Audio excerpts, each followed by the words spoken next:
2교시 시작하겠습니다.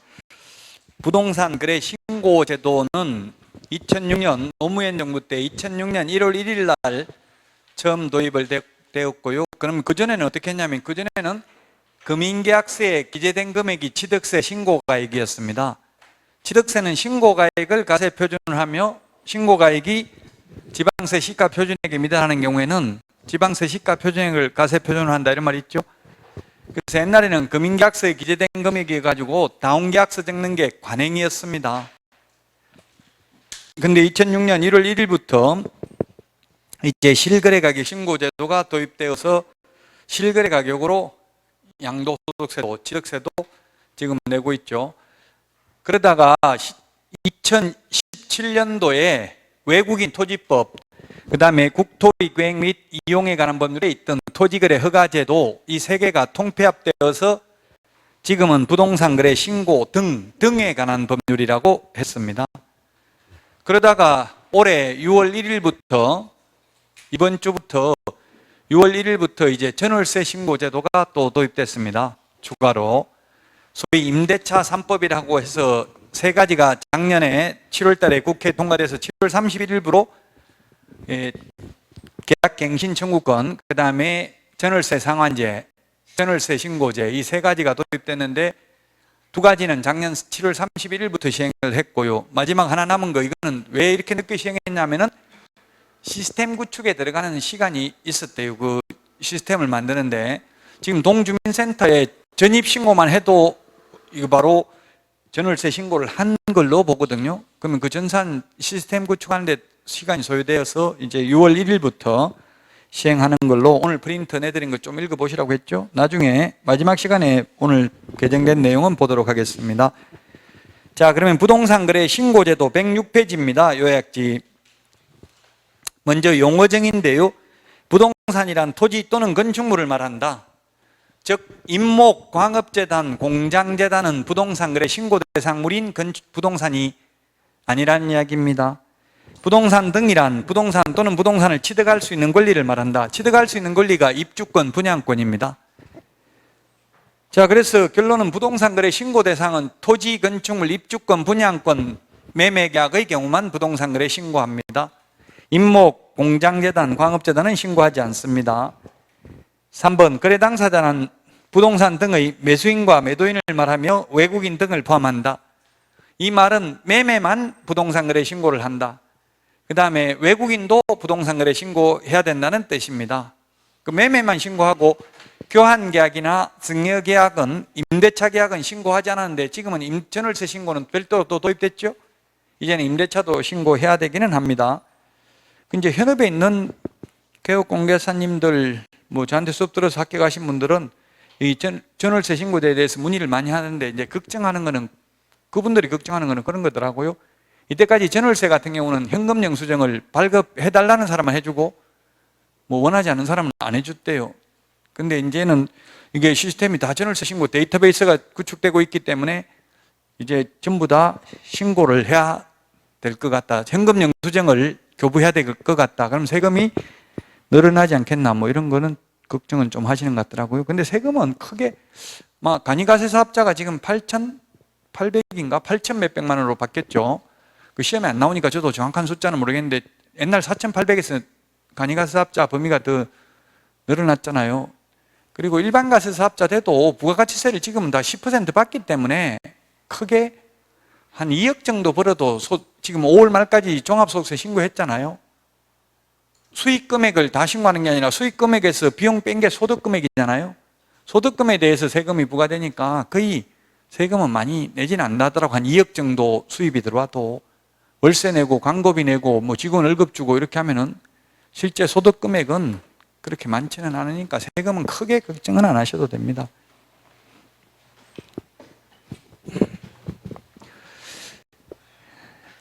자, 그 다음에 신고 대상물입니다.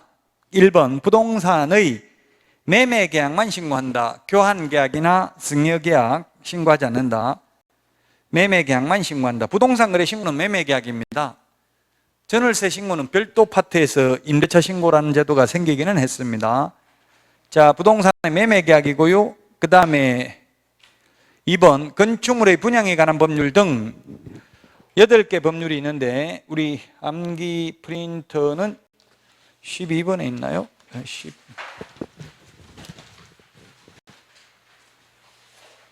네, 12번에 맨 밑에 있는 건공도시,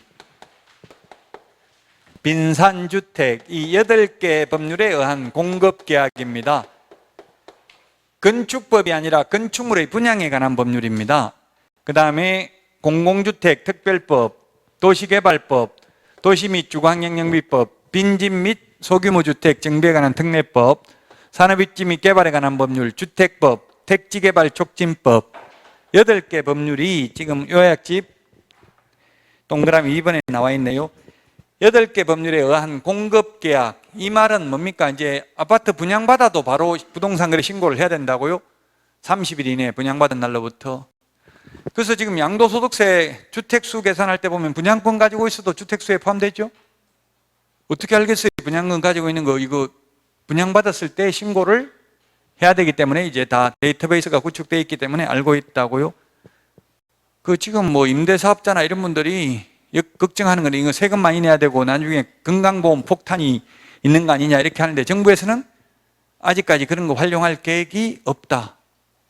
아직까지 없지. 영원히 없는 거는 아니죠. 그럼 그걸 활용하려면 법에 규정을 만들어야 돼. 이거는 과세 자료를 활용할 수 있다 이런 법이 법조문에 있어야 되지. 지금 현재는 없어요. 이거 과세 자료를 활용한다는 말이 임대차 신고. 언젠가는 근데 그렇게 활용할 가능성이 있겠죠. 논리적으로 보면, 이론적으로 보면 소득이 있는 곳에 세금이 있어야 되니까 뭐 당연히 이거는 활용하는 거는 틀린 거는 아닙니다. 이론적으로만 본다면. 근데 이제 내가 집을 임대 사업을 하는 사람들은 불만이 많을 것이고, 이제 내 입장에서만 판단을 하는 거죠. 누구나.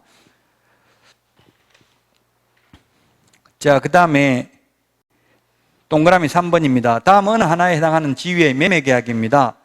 2번에 따른 계약을 통하여 부동산을 공급받는 자로 선정된 지위, 즉 처음 분양받았을 때 부동산 거래 신고했다면 이를 전매할 때도 부동산 거래 신고해야 된다고요?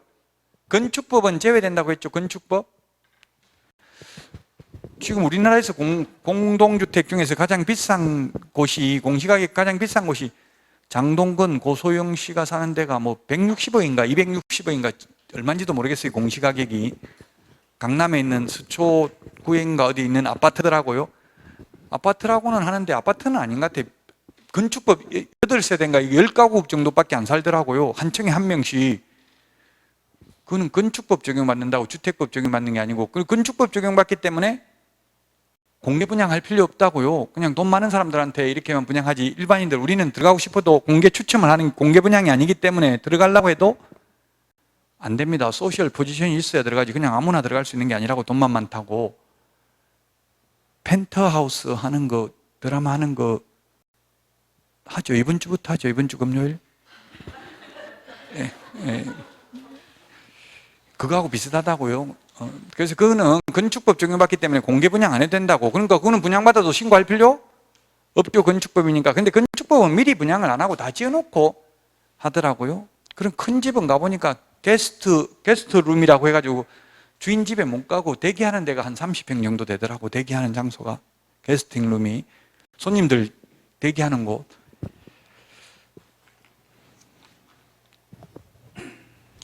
자, 어쨌든 건축법은, 즉 건축법에 의한 분양권은 신고할 필요 없다는 이야기입니다. 자, 그 다음에 니은의 도시 및 주거환경영비법 제74조에 따른 관리처분 계획의 인가 및 빈집 및 소규모 주택 정비에 관한 특례법 제29조에 따른 사업계획 시행, 사업계획 인가로 취득한 입주자로 선정된 지위 매매계약의 경우 부동산 거래 신고를 해야 된다. 건축법에 따른 분양권은 신고할 필요 없다. 빌라 같은 거 이런 거. 근데 현실적으로는 빌라나 이런 건축법은 전부 다 지어놓고 분양하지 미리 분양하는 게 거의 없죠. 상가 같은 경우도 지금 상가도 지금 미리 분양 많이 하더라고. 여기도 지금 나가면 밖에 상가 분양한다고 계속 종이 이런 거 주고 하던데요. 그 상가 같은 것도 다 안 지어놓고 분양하는데 그게 주택법을 적용받는 상가라면은 부동산 거래 신고해야 되고, 건축법 적용받는 거라면 신고할 필요 없다고요. 분양받아도.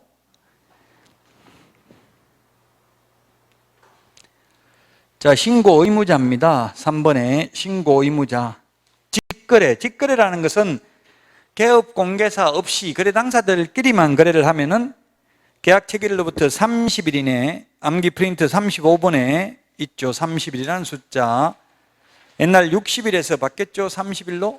30일. 계약일로부터입니다. 시험에 잔금일로부터 하면 X입니다. 계약일로부터 30일 이내 신고관청에, 신고관청이란 부동산 소재지 시장 군수구청장입니다. 등록관청은 중개사무소 소재지 시장 군수구청장이죠. 공동으로 신고해야 된다. 이 의미는 신고서에 서명 또는 날인을 공동으로 해야 된다는 뜻이지 제출을 반드시 공동으로 해야 된다는 뜻은 아닙니다. 제출은 누가 제출하는지 법령에는 규정이 없고 부동산거래 신고서 서식에는 보면은 1인이 제출해야 된다. 단독으로 제출해야 된다고 되어 있어요. 신고서에는 보면. 그런데 제가 국토부에 그럼 난 2명 왔는데 1명은 숨어 있어야 됩니까? 적발되면 처벌받습니까? 물으니까 그런 취지는 아니다. 그런데 서식에는 보면 1인이 단독으로 신고서를 제출해야 된다라고 되어 있습니다. 신고서에 서명 또는 날인은 공동으로 해야 되고 제출은 누가 제출하든 상관이 없다는 이야기입니다. 다만 거래 당사자 중 일방이 국가 등인 경우에는 국가 등이 신고를 해야 됩니다. 국가, 지자체, 공공기관, 공공단체인 경우는 국가 등이 단독으로 신고를 해야 됩니다. 2번, 거래 당사자 중 일방이 신고를 거부하는 경우에는 국토교통부령이 정하는 바에 따라 상대방이 단독으로 신고할 수 있다. 이게 왜 이런 규정이 생겼냐 하면은 옛날에 제가 연수교육을 해보니까 엄청나게 저한테 항의를 많이 하더라고요. 현실적으로 공동중개를 하면 2명의 계약공개사가 있으면 법에는 없지만 실무적으로는 매도 측 계약공개사가 계약서도 쓰고 확인설명서도 쓰고 부동산거래 신고도 합니다. 지금 거래 간행이. 그럼 매도 측 계약공개사는 신고를 했다고요. 신고를 어디다 하냐면은 그 국토부 홈페이지에 RTMS라고 있어요. RTMS 이거 국토부 홈페이지 부동산거래 신고 사이트가 있다고요. 그냥 인터넷에 부동산거래 신고라고 치보면 나옵니다. 사이트. 여기 들어가서 그 서식에다가 빈칸 입력하면 됩니다. 입력을 했으면 30일 안에 계약일로부터 30일 이내에 공동중개를 한 매수측 계약공개사가 들어가서 전자서명을 해야 됩니다. 그 전자서명을 안 하면 전자서명을 안 하는 매수측 계약공개사만 처벌받는 게 아니라 둘 다 처벌받아요. 500만 원 이하의 과태료. 그 저한테 항의하더라고. 나는 신고서 분명히 제출했는데 왜 나한테도 과태료를 부과하냐. 그 둘 다 서명 또는 날인이 돼야 신고 수리가 된다고요. 그래서 여러분들은 만약 공동중개를 하면 어떻게 해야 되겠어요? 상대방 매수측 계약공개사한테 지금 제출했으니까 빨리 전자서명하라고 해야 되겠죠?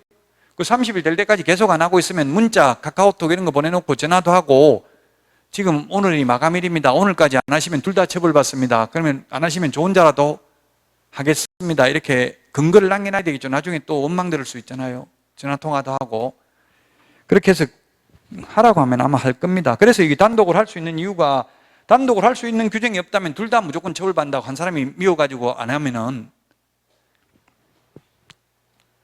동그라미 3번, 단독으로 부동산거래 신고를 하려는 자는 한 명이 거부해서 단독으로 하려는 자는 신고서에 단독으로 서명 또는 날인한 후 상대방이 신고를 거부하는 사유서와 계약서 사본을 첨부하여 신고관청에 제출해야 된다. 그리고 공무원은 사실 여부를 확인해야 된다. 따라서 이 경우에는 전자문서가 안 됩니다. 방문 신고만 가능하다고요. 암기 프린트 50번에 맨 밑에 전자문서 불가능한 걸 적어놨는데요. 왜? 사유서 제출하러 가야 된다고요. 방문 신고밖에 안 된다고요. 시험에 전자문서로 가능한 것, 불가능한 것 출제됐다고요.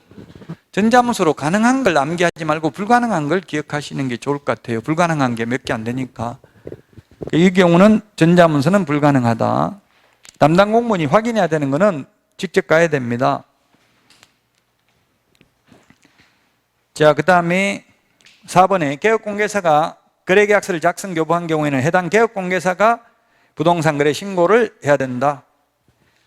중개거래면 반드시 개업공개사가 부동산거래 신고를 해야 된다고요? 전월세 신고는 중개거래라도 개업공개사가 할 의무 없습니다. 전월세 신고는. 물론 전월세 신고도 처음에는 입법 예고될 때는 중개거래는 개업공개사가 하도록 했었어요. 근데 협회에서 들고 일어난 거예요. 협회에서 우리한테 왜 만만한 게 우리 공인개업공개사냐, 너가 정책 실패해놓고 왜 우리한테만 자꾸 의무를 부과하냐, 이렇게 항의를 해가지고 이제 개업공개사에게 의무를 부과하지는 않았습니다. 그래 당사자가 신고해야 됩니다, 이 전월세 신고는. 근데 매매인 경우, 부동산 거래 신고는 반드시 개업공개사가 해야 된다고요. 중개거래인 경우에는 할 수 있다 하면 X입니다. 반드시 해야 됩니다. 중개거래면 개업공개사가 해야 됩니다. 공동으로 중개한 경우는 공동으로 중개한 개업공개사 모두 공동으로 신고해야 된다. 이 말은 신고서에 서명 또는 공동으로 해야 되고 제출은 한 명 해도 된다고 했죠? 3번, 부동산 거래 신고를 받은 시장군수구청장은 그 신고 내용을 확인한 후 신고 필증을 신고인에게 지체 없이 교부해야 됩니다. 지체 없이 밑줄 치시고요. 적시였는데 2017년도에 지체 없이로 바뀌었습니다. 신고 필증이라고 되어 있네요. 우리 공인중개사법에서는 분사무소 설치 신고 필증이 신고 확인서로 바뀌었습니다. 근데 아직 부동산 거래 신고 등에 관한 법률에서는 신고 필증이라는 말을 쓰고 있습니다. 같은 의미입니다. 신고 필증은 한자고 신고 확인서는 좀 한글에 가깝다고 봐야 되겠죠. 자, 신고해야 될 사항, 우리 암기 프린터는 13번에 있습니다. 암기 프린터는 13번에 있습니다. 암기 프린터 13번에 보면은 입자, 조그마한 입자를 실종, 분실이죠. 실종한 중개인을 기소했다. 실입주 여부와 자금 조달 계획. 시형은 지금 조정 대상직입니까? 투기관리직은 아니죠? 투기관리직은 아니죠? 조정 대상 직이에요? 아마 또 투기관리직으로 지정될 수도 있겠네요. 왜냐하면 지금 집값 최고 많이 올란 데가 어항 2가 시형이더라고요, 전국에서. 어항이 전체 다 올란 게 아니고 청계산역 생길 때 하고 인덕원이 커드러블 역세권 되죠? 인덕원하고 강명역이 최고 좋아지더라고요, 경기도에서. 커드러블 역세권, 초지역하고 초지역도 커드러블 역세권 4개 역이 생기더라고요. 초지역, 광명역, 인덕원역 여기가. 그러면 트리플 역세권이 시흥시청역이 트리플 역세권 되고요. 그 경기도에서 그런 지역이 이제 집값이 많이 올라가는 걸로 나오더라고, 통계가. 자, 그래서 아마 투기관리직으로 또 지정될 수도 있습니다. 자, 실입주 여부와 자금 조달 계획은 조정 대상 계획이나 투기관리지구 제출해야 됩니다. 금액과 상관없이, 거래 금액과 상관없이. 옛날에는 3억 이상이었습니다. 자금 조달 계획을 제출해야 된다고요? 근데 자금 조달 계획 제출하는 거는 크게 어려움이 없어요. 근데 투기관리지구는 이제 증빙 자료를 제출해야 돼요.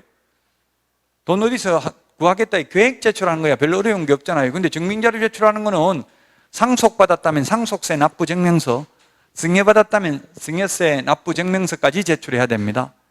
그 이제 어른들은 뭐 별 상관없지만 미성년자가 10억 넘는 아파트를 미성년자 이름으로 살려면 자기가 돈 번 건 아니잖아요. 그럼 부모한테 받았다면 세금 내야 되겠죠? 증여세 내야 될 겁니다.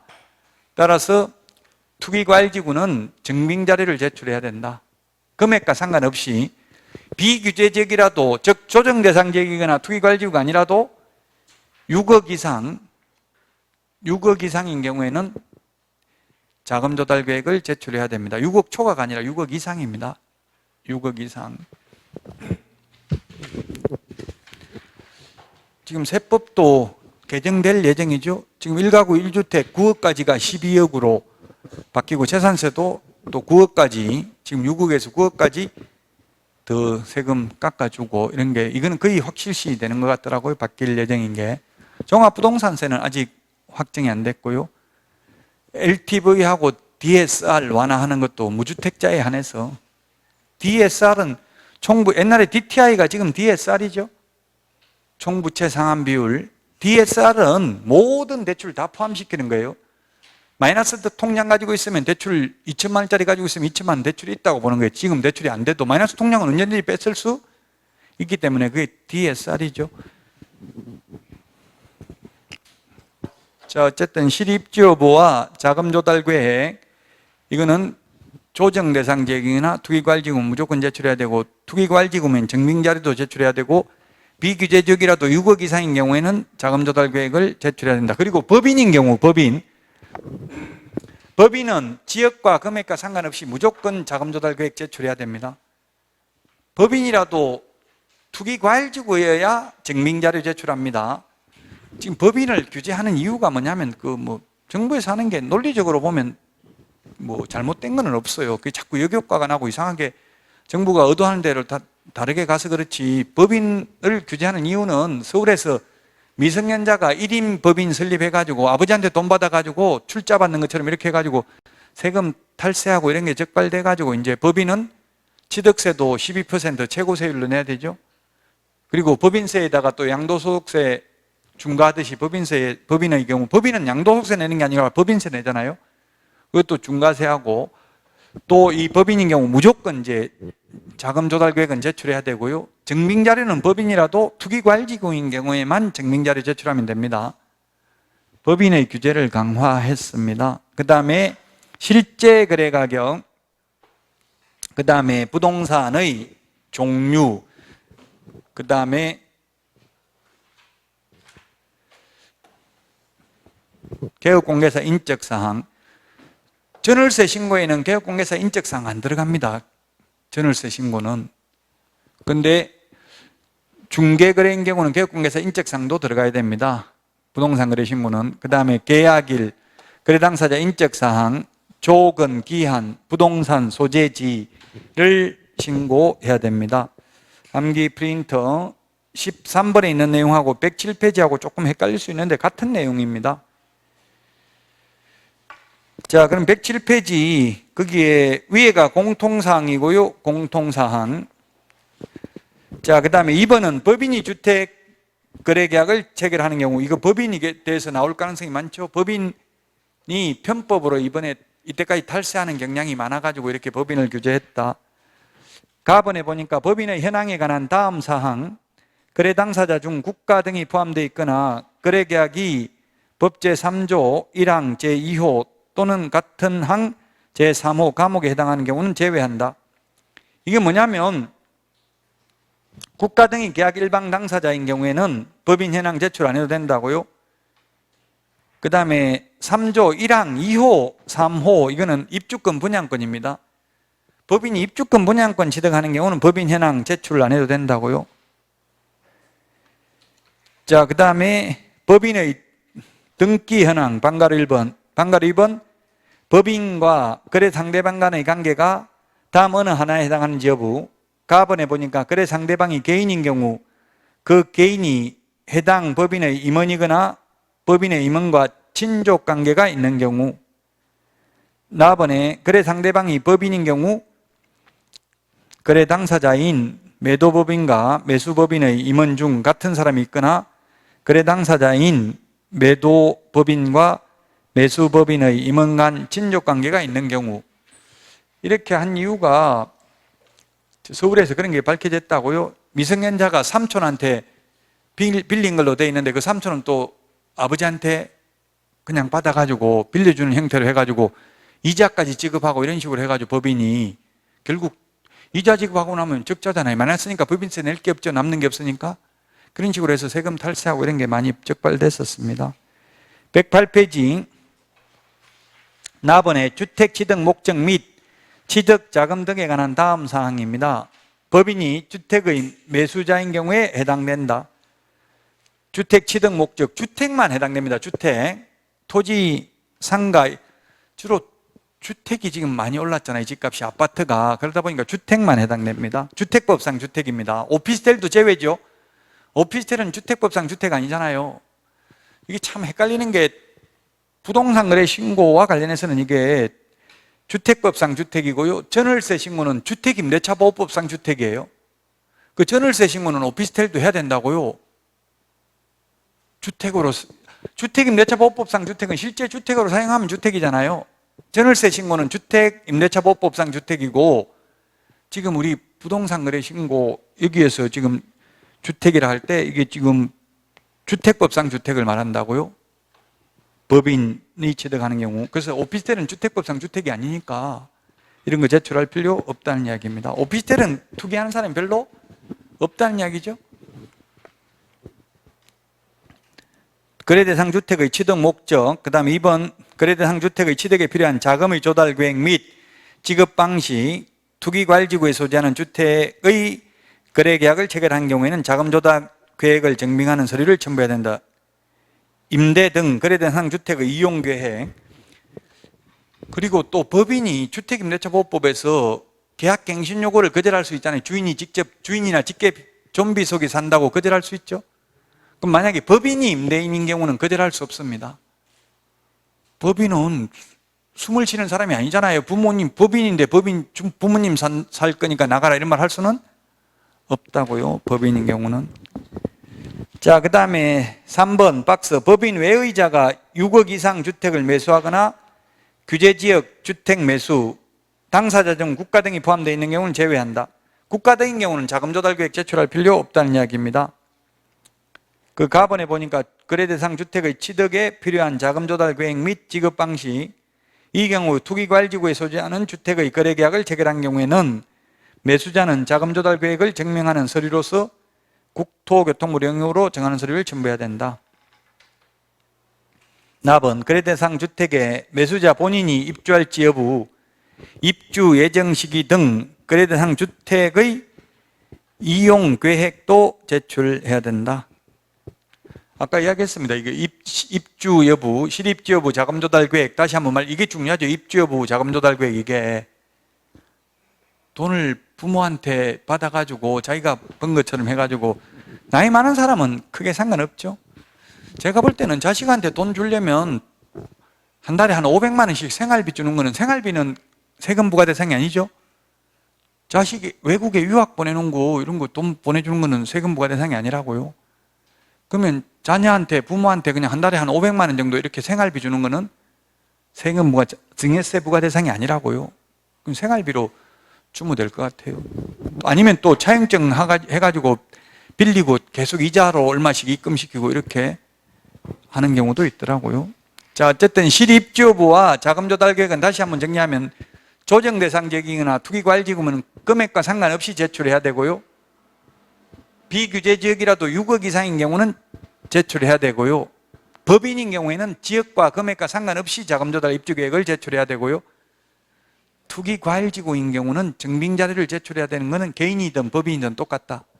법인도 투기과열지구인 경우에만 증빙자료 제출하면 됩니다. 비규제지역은 6억 이상인 경우 자금조달계획을 제출해야 된다. 108페이지 거기에 표 밑에 양가로 1번에 박스에 지금 있는데, 옛날에는 3억 이상이었는데 지금은 모든 거래, 조정대상지역, 투기과열지구는 자금조달계획 제출해야 되고요. 비규제지역은 6억 이상, 법인의 모든 거래, 이게 중요하다고 지금 그래서 다시 한번 표로 정리해놨습니다. 증빙자료는 투기과열지구인 경우에는 금액과 상관없이 모든 거래 증빙자료를 제출해야 됩니다. 그 밑에 박스 밑에 동그라미 1번, 법인이 주택거래 사항을 신고하는 경우에는 부동산거래 신고서를 제출할 때 별지 1호의 2 서식의 법인주택거래계약 신고서 이하 법인신고서라 한다를 신고관청에 함께 제출해야 된다. 법인의 경우 부동산거래 신고서 서식이 2개입니다. 주택을 취득하는 경우, 일반 부동산거래 신고서 외에 법인 신고서를 하나 더 제출해야 된다고요. 주택을 취득하는 경우. 주택 아닌 경우에는 그냥 부동산거래 신고서 하나만 제출하면 되겠죠. 주택을 취득하는 경우에는 법인인 경우 법인 주택거래계약 신고서를 하나 더 제출해야 된다. 2개 제출해야 됩니다. 동그라미 2번, 투기과열지구에서 자금조달 입주계획서를 제출할 때에는 증명서류를 첨부해야 한다. 다만 해당 주택의 취득에 소요되는 금융기관의 대출, 증여 등 자금조달이 실행되지 아니하거나 본인 소유 부동산의 매도계약 등이 이루어지지 않은 경우 등으로 자금조달 입주계획서 제출 시점에 자금조달 입주계획서 항목별 기재금액 증빙이 현재의 곤란한 경우에는 그러하지 아니하다. 증빙사료, 영수증 같은 거 제출해야 되는데 아직 대출이 실행 안 됐으니까 영수증 없겠죠? 그런 경우는 그냥 계획만 대출할 계획이다 이렇게 제출하면 되겠죠. 아니면 팔 거 지금 있는 집 팔아가지고 자금 조달하겠다 이렇게만 하면 된다. 아직 안 팔렸으니까 입금 받은 게 없잖아요. 그런 식으로 계획만 내면 된다고요. 실제 실행되지 아니한 경우는.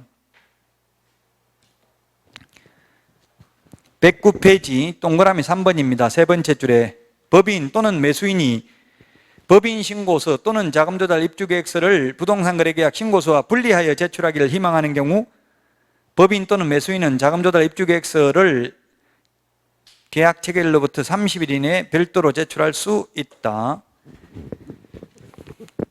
4번 부동산거래계약 신고하려는 자 중 법인 또는 매수인 외의 자가 법인 신고서 또는 자금조달 입주계획서를 제출하는 경우 법인 또는 매수인은 부동산거래계약을 신고하려는 자 밑줄 치세요. 신고하려는 자에게 계약 체결로부터 25일 동그라미 하시고요. 옛날에 50일에서 25일로 바뀌었습니다. 법인 신고서 또는 자금조달 입주계획서를 제공해야 하며 이 기간 내에 제공하지 않는 경우 법인 또는 매수인이 별도로 법인 신고서 또는 자금조달 입주계획서를 제출해야 된다. 자, 25일 안에 누구한테 제공해야 된다는 뜻입니까? 개업공개사에게 제공해야 된다. 신고관청에 제공해야 된다. 답은? 둘 중에 하나 답이 있다고요. 25일 안에 신고관청에 개업공개사에게 누구한테 줘야 되냐고요? 개업공개사에게입니다. 신고하려는 자 밑줄 치라고 했잖아요. 신고하려는 자. 신고하려는 자가 거래 당사자 직거래면 개업공개사고 직거래면 거래 당사자고 중개거래면 개업공개사죠. 그 개업공개사한테 25일 안에 제공하면 개업공개사가 25일 안에 받아가지고 자료를 30일 이내 부동산거래 신고할 때 그 신고서 빈칸에다가 입력을 하면 돼요. 개업공개사는. 그걸 또 신고관청에 제출하러 가야 되는 건 아니라고요. 그냥 중개사무소에 가지고 있으면 됩니다. 입력해놓고. 그러면 나중에 잘못됐으면 개업공개사 책임이 아니고 거짓말 시켰으면 거래 당사자가 책임이라고 자료 제공한 사람. 개업공개사가 수사권이 있는 게 아니잖아요. 증빙자료, 위조된 증빙자료라도 그냥 개업공개사는 그대로 입력해주면 돼요. 나중에 잘못됐으면 위조한 사람이 책임져야 되겠죠. 신고하려는 자에게 제공을 한다고요. 그 위에 별도로 제출할 수 있다고 되어 있잖아요. 원래는 부동산거래 신고할 때 증빙자료도 같이 제출하는 게 원칙인데 별도로 할 수 있고, 별도로 하려면 따로 자기가 신고관청에 가서 해도 되고, 아니면 신고하려는 자에게 제공하려면 30일 이내에 제공하는 게 아니라 25일 안에 제공해줘야 그걸 받아가지고 30일 안에 부동산거래 신고할 거 아니에요. 신고할 때 빈칸 입력하면 됩니다. 양가로 2번 신고필증 발급입니다. 신고관청은 부동산거래계약 신고서가 제출된 때 신고필증을 발급한다. 신고필증이 있어야 등기가 가능하잖아요. 소유권 이전 등기할 때 신고필증이 꼭 있어야 되죠. 그럼 자금조달계획 증빙자료 제출 못하면 신고필증 못 받는다고요. 그럼 등기 못하겠죠. 지금 미성년자인 경우는 이제 앞으로 굉장히 미성년자로 그래서 서울에서 미성년자 분양받아가지고 당첨됐는데도 계약 못했어요. 대출도 미성년자는 거의 안 나오더라고요. 요즘은 소득이 없으면. DSR은 소득 대비 총부채 상환 비율이잖아요. 원리금 상환 비율이잖아요. 그러니까 한 2억 정도 대출 받으면 거의 한 달에 120만 원 정도 내야 되더라고요. 원리금 같이 내니까.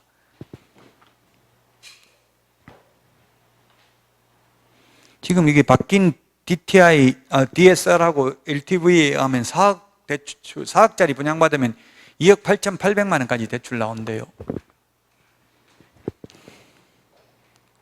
자, 신고 방법. 양가로 1번 신고서 제출인데, 거래계약을 체결하고 해당 거래계약을 신고하려는 거래 당사자는 부동산 거래계약 신고서에 공동으로 서명 또는 날인하여 신고관청에 제출해야 된다. 2번 단독으로 부동산 거래계약을 신고하려는 국가 등의 경우에는 단독으로 신고서에 서명 또는 날인하여 신고관청에 제출해야 됩니다. 동그라미 3번 신고하러 가는 사람은 대리인이든 본인이든 신고하러 가는 사람은 무조건 신분증을 내보여야 합니다. 보여주어야 합니다. 4번 부동산 거래계약 시스템 전자계약서를 작성하면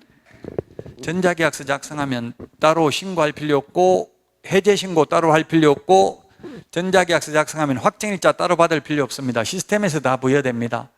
이번에 6월 1일부터 신설된 전월세 신고도 역시 전자계약서 작성하면 따로 전월세 신고할 필요 없습니다. 전자계약서 인터넷으로 전자계약서 작성하면 부동산 거래 신고서 제출한 것으로 보고요. 전월세 신고서 제출한 것으로 보고요. 해제 신고서도 제출한 것으로 봅니다. 시스템상 해제하면. 그 다음에 확정일자도 자동 부여됩니다. 전자계약서 작성하면. 동주민센터에도 갈 필요 없습니다. 자, 그 다음에 5번 부동산 거래계약 신고서 제출 전자문서에 의한 신고는 제외한다. 는 부동산 거래계약 신고서를 제출하기로 한 자의 위임을 받은 자가 대행할 수 있다. 대리인이 할 수 있다고요? 대리인이 할 수 있는데 인터넷으로 전자문서는 대리인이 안 됩니다. 본인이 해야 됩니다. 왜냐하면 인터넷상 대리건 수여했는지를 확인하기가 어렵기 때문에 그렇습니다. 그랬더니 어떤 소속관계사는 나는 내가 다 했는데 사장이 안 하고 이러더라고요. 할 때 사장 아이디 패스워드로 로그인했기 때문에 그건 사장이 한 걸로 인정된다고 대리인이 한 걸로 인정되는 게 아니고 전자문서는 대리인이 불가능합니다. 이 경우 부동산 거래계약 신고서의 제출을 대행하는 자는 신분증명서를 신고관청에 내보이고 다음의 서류를 제출해야 됩니다. 대리인이 가는 경우 뭐가 있어야 되냐면은 신고서 제출을 위임한 거래 당사자의 자필 서명이 있는 위임장이 있어야 됩니다. 법인인 경우에는 자필 서명할 사람이 숨을 쉬는 사람이 없잖아요.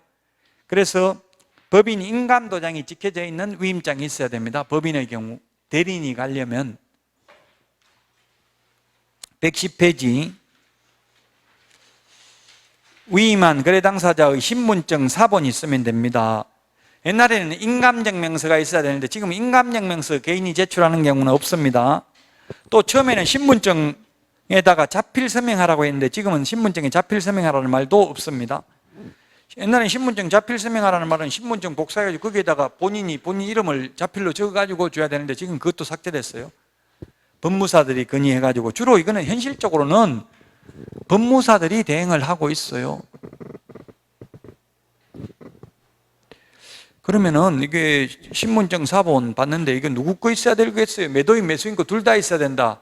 거래 당사자라고 돼 있잖아요. 거래 당사자. 거래 당사자의 자필 서명 있는 위임장. 그럼 위임장 매도인 매수인 둘 다 받아야 되냐고요? 아니면 한 사람 것만 받냐고요? 신분증명서도 매수인 매도인 거 둘 다 있어야 되냐고? 아니면 신분증 사본 한 사람 것만 있으면 되냐고요?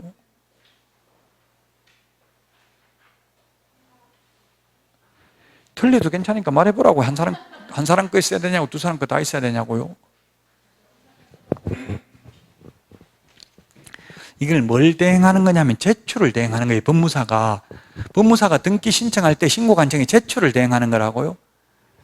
따라서 제가 실제 거래를 해보니까 법무사 제가 직거래 형태로 친구 거 중개하면서 제가 개업공개사가 아니잖아요. 그러니까 직거래하는 형태로 법무사 오라고 해가지고 커피숍에서 그냥 계약서 적고 저는 보수만 받아 챙겼어요. 그것도 불법이 아니죠. 업으로 한 게 아니면 받아 된다 했잖아요. 한두 번 중개하고 보수를 받는 거는. 예, 그래서 보니까 법무사들이 매수인 것만 받더라고요. 신분증도 그렇고 위임장도. 그 대신에 신고서에 서명 또는 날인은 둘 다 해야 되니까 매도인 도장도 찍어요. 신고서에. 도장은 찍고 제출은 누가 한다고요? 한 명이 제출하면 된다고 했잖아요. 그 지금 제출 대행하기 위한 서류라고 지금 이게 작성을 대행하는 게 아니고 제출 대행이니까 한 명 것만 있으면 된다고요? 신분증 사본이고 위임장이 둘 다 있어야 되는 게 아니고요.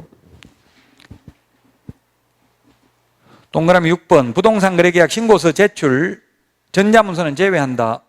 제출은 당해 거래계약을 중개한 개업공개사의 위임을 받은 소속공개사가 대행할 수 있다. 이 경우 소속공개사는 신분증만 내보이면 된다. 위임장도 필요 없다고요. 서류 제출하러 갈 때 소속공개사 신분증 보면은 그 신분증 입력해보면 주민등록번호 입력하면 소속공인중개사라는 거 다 뜨지요. 고용신고가 돼 있기 때문에. 그러니까 위임장 같은 것도 필요 없다고. 그냥 소속공인중개사 신분증만 가져가면 됩니다. 모든 대리인이든 본인이든 신고하러 가는 사람 신분증은 있어야 된다고 했잖아요. 중개보조는 제출도 대행할 수 없습니다. 양가로 2번 신고 내용 조사 등입니다. 동그라미 1번 신고 관청은 신고받은 내용이 누락되어 있거나 정확하지 아니하다고 판단하는 경우에는 신고인에게 신고 내용을 보완하게 하거나 신고한 사항의 사실 여부를 확인하기 위하여 소속 공무원으로 하여금 거래 당사자 또는 개업공개사에게 거래계약서, 대금지급증명자료 등 관련 자료 제출을 요구하는 등 필요한 조치를 할 수 있다. 이 명령에 따르지 않는 경우, 즉 거래 대금 지급 증명자료 제출하지 않는 경우는 3천만 원 이하의 과태료, 그 외의 자료 제출을 안 하면 500만 원 이하의 과태료죠. 암기 프린트 51번에 맨 밑에 그 3천만 원 이하의 과태료 동그라미 3번에 보면 거래 대금 지급 증명자료 미제출 3천만 원 이하의 과태료, 동그라미 3번 밑에 거래 대금 지급 증명자료 왜자 동그라미 해놨죠? 글자 왜라는 글자 하나 들어가면 500만 원 이하의 과태료라고요. 주의하셔야 돼. 글자 하나 안 보일 수 있어요. 거래 대금 지급 증명자료 제출 안 하면 3천만 원 이하의 과태료. 그 왜의 자료를 제출 안 하면 500만 원 이하의 과태료. 밑줄 치놓으세요. 그 51번에 맨 밑에 동그라미 3번하고 까만 별표. 2번 다시 요약집 110페이지 신고 내용을 조사한 경우 신고관청은 조사 결과를 시도지사에게 보고하여야 하며, 시도지사에게 며칠 이내에 보고하는 게 없어요. 그냥 보고하라고 되어 있어요. 우리 암기 프린트 50번에 동그라미 4번. 신고관청은 시도지사에게 보고해야 되고요, 보고받은 시도지사는 매월 1회 신고 내용 조사 결과를 국토부 장관에게 보고해야 됩니다. 암기 프린트 50번에 동그라미 4번.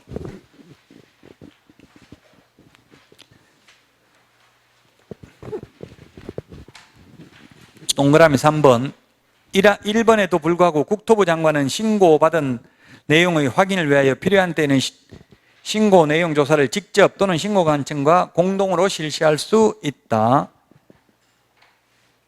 4번 국토부 장관 및 신고관청은 신고 내용 조사를 위하여 국세, 지방세에 관한 자료, 소득, 재산에 관한 자료 등을 관계 행정기관의장에게 요청할 수 있다.